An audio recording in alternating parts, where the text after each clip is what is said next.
Price God, price God. ஆண்டவராகிய இயேசு கிறிஸ்துவின் நாமத்தினால உங்கள் எல்லோருக்கும் வாழ்த்துக்கள். இந்த வேதத்திலிருந்து ஒரு சிறிய பகுதியை நாம் தியானிக்கலாம். ஆமோசனுடைய தீர்க்க தரிசன புஸ்தகம் 9ஆம் அதிகாரம் 12வது வசனம் இப்படி சொல்லுகிறது: விழுந்து போன தாவீதினுடைய கூடாரத்தை நான் எடுத்து பழுதாய் போனவைகளெல்லாம் அதை நான் சீர்படுத்துவேன் என்று கர்த்தர் சொல்லுகிறார். விழுந்து போன தாவீதின்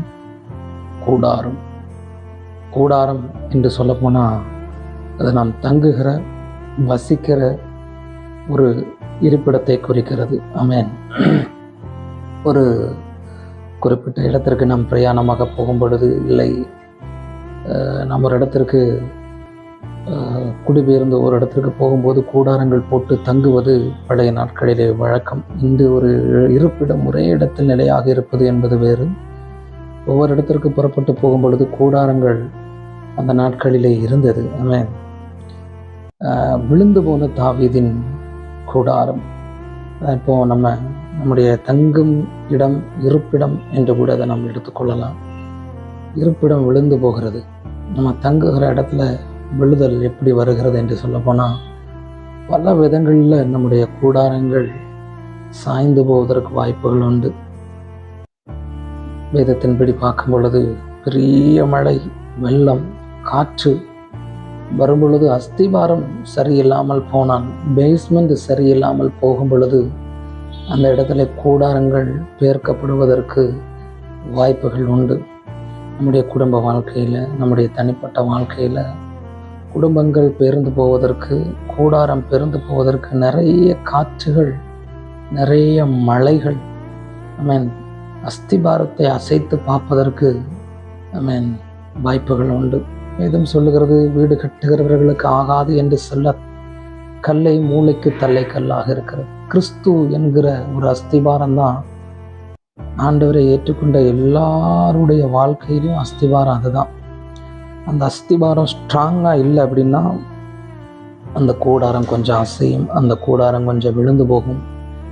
இப்படி தான் உலக மனுஷனாக இருந்து பணத்தை சம்பாதிச்சு வாழ்ந்து இன்பமாக இருந்து இந்த பூமியில் எப்படி தான் நம்ம இருந்தாலும், கிறிஸ்து இயேசு என்கிற அந்த மூளைகள், தலைகள் சரியாக நம்முடைய வாழ்க்கையில் இருந்தால் மட்டும்தான் அவருடைய உண்மையான அந்த கூடாரத்தில், யார் தேவனுடைய கூடாரத்தில் தங்குவான், யார் உடைய சமூகத்தில் வருவான் அப்படின்னா, அந்த உண்மைத்துவத்தோடு தேவனுக்கென்று நாம் வாழும் பொழுது தான் அந்த கூடாரத்தில் தேவ சத்தம் இருக்கும். அந்த கூடாரம் கொஞ்சம் விழுந்து போகாமல் இருக்கும். ஆனால் தாவீதின் கூடாரமே விழுந்து போச்சு. தாவீதின் கூடாரம் விழுந்து போகிறதற்கு காரணம் என்னென்னா, தாவீதின் கூடார சந்ததிகளிலிருந்து உண்டான சில காரியங்கள். எப்போதுமே நம்முடைய வாழ்க்கை எல்லா நேரத்திலையும் ஒரே போல போகும் என்று சொல்ல முடியாது. சில சமயம் சில காற்றுகள், சில புயல்கள், சில மலைகள், சில வெள்ளங்கள், அஸ்திபாரங்களிலே சில சமயம் ஒரு ஆட்டங்கள் வருவதற்கு வாய்ப்புகள் உண்டு. கர்த்தர் சொல்லுகிறார், கூடாரத்தின் மேலே ஒரு இரக்கமுள்ளவராக இருக்கிறார், வீட்டின் மேலே இரக்கமுள்ளவராக இருக்கிறார்.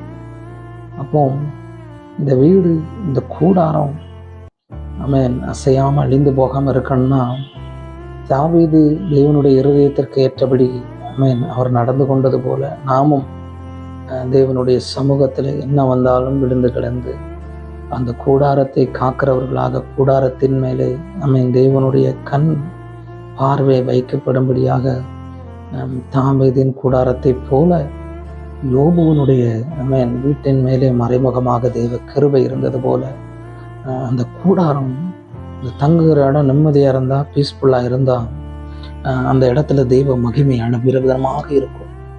நீதிமானுடைய கூடாரத்தில் வெற்றியின் சத்தம், மகிழ்ச்சியின் சத்தம் அங்கே இருக்கிறது. அந்த நீதிமான்களின் கூடாரமாக நம்முடைய வீடு மாற வேண்டும். சண்டையின் கூடாரமாக, கலவரத்தின் கூடாரமாக, போராமையின் கூடாரமாக நம்முடைய வீடு, கூடாரங்கள் இருக்கும் பொழுது அங்கே ஒரு காலமும் ஒரு தேவ பிரசன்னத்தை, நிம்மதியை, சமாதானத்தை உணர முடியாது.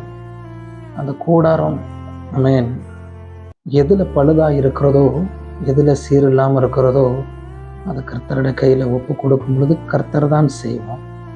கர்த்தர் தான் அந்த கூடாரத்தை சீர்படுத்த முடியும். அந்த கூடாரம் அழிந்து போகாமல் இருக்கணும், விழுந்து போகாமல் இருக்கணும் அப்படின்னா அதை கர்த்தர் கையில் எடுத்து கர்த்தர் சீர்படுத்தணும். பழுதாய் போனைகளை சீர்படுத்துகிறார் என்று ஆமோஸ் 9:12 சொல்லுகிறது. பிரியமானவர்களே, நம்ம தெய்வ சமூகத்தில் நம்முடைய கூடாரத்திற்காக ஜெபிக்கணும். ஏன்னா கூடாரம் தான் ரொம்ப முக்கியம். ஒருவன் தன்னுடைய வீட்டை விசாரிக்காவிடின் அவன் சாத்தான் அடைந்த ஆக்கினையை அடையாதபடிக்கு எச்சரிக்கையாக இருக்க கடவன். வீடு பேஸ்மெண்ட் சரியில்லைன்னா நம்ம எங்கே போய் என்ன பண்ணாலும் சரி, அது சக்ஸஸ்ஃபுல்லாக மாறாது. சாத்தான் விழுந்த அந்த அக்கினியை அடையாதபடி நம்முடைய கூடாரத்திற்கு முக்கியத்துவம் கொடுக்குற ஒரு அனுபவம் நமக்கு வேணும். ஆண்டவர் நமக்கு கற்றுக் கொடுக்குற ஒரு காரியம். ஆண்டவர்கிட்ட ஒரு சீடன், ஒரு ரட்சிக்கப்பட்டவன், விடுதலை பெற்றவன் சொல்லுகிறான், நான் எங்கே போனாலும் உண்மையை பின்திருந்து வருவேன். ஆண்டவர் சொல்லுற முதல்ல அவன் வீட்டுக்கு போ, திரும்பி போ. அங்கே சாட்சியாக வந்து என் சுத்தலாம். அங்கே ஆண்டவர் உண்மையாக அதை பறைசாட்ட சொல்கிறார். வேற ஒரு இடத்துல நான் வீட்டில் போய் எங்கள் அப்பா அம்மாட்டையும் பதில் சொல்லிட்டு வாராங்கிறான், இல்லை என்னை பின்பற்றி வான்னு சொல்கிறார். அவர் சில இடத்துல சில காரியங்களை நம்மளை சொல்கிறார் அப்படின்னா அதில் ஏதோ ஒரு ஆழத்துவம் இருக்கும், சத்தியத்துவம் இருக்கும். ஒருவன் தன் சொந்த குடும்பத்தை விசாரிக்கணும்னா நம்ம தேவனுடைய காரியங்களிலே சரியாக இருக்க முடியாது. அதனாலே கூடாரம் அது ரொம்ப முக்கியம். அது விழாமல் காத்துக்கொள்வோம். தேவ சமூகத்திலே காத்திருப்போம். உண்மையான அந்த சந்தோஷத்தினாலே மகிமையினாலே நிறைந்திருப்போம். கர்த்தர் உங்கள் வீட்டை, உங்கள் குடும்பத்தை, பலதாயிருக்கிற காரியங்களை அவர் கையிலே சீர்படுத்த ஒப்பு கொடுப்போம். அவர் நம்மை விடுவிப்பார், ஆசீர்வதிப்பார். கண்மலையிலே கட்டப்பட்ட வீடாக நம்முடைய வீடுகளை ஆண்டவர் மாற்றுவார். God bless you. God bless you. God bless you.